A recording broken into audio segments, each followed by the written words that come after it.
Let's talk about generational use of words. Ooh, interesting. Jeepers, that would be maybe 50s? Yeah, or maybe even 40s, man. 40s, okay. I don't know. That ends up being an interesting thing because as a guy with gray in my hair, one of the problems often is my vocabulary is different than current, 15 to 25-year-old vocabulary.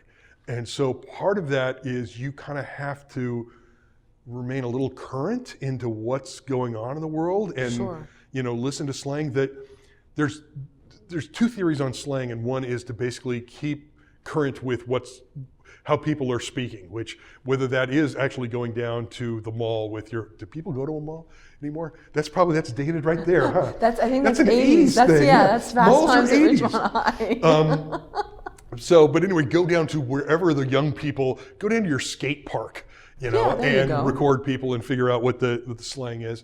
Or the other way to do it is the clueless version, where you create your own slang, because that way, if you create slang for today's youth, then that film's slang doesn't work for tomorrow's youth. It's jeepers, and it's like, it doesn't work. But Clueless decided that they were going to create their own slang so that it would be, even though it doesn't really work because he's totally Baldwin, now has no meaning whatsoever. But basically they created their own slang for that movie.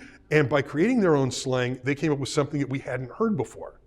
So that also made it more interesting dialogue. But really, if you're a writer and you're writing for today's audience, you have to still know what today's audience sounds like.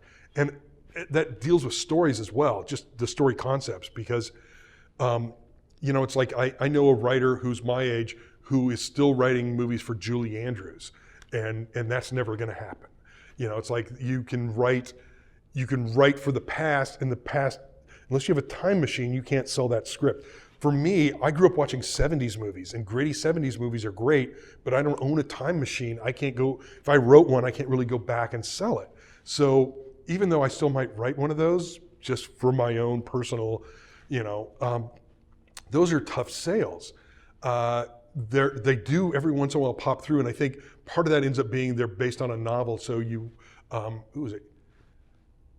Killing Me Softly. What the hell is the name Roberta of that? Flack. Oh. No, there's a Brad Pitt movie. And now my memory's all gone. But there's like there was a recent 70s film that was somehow made today.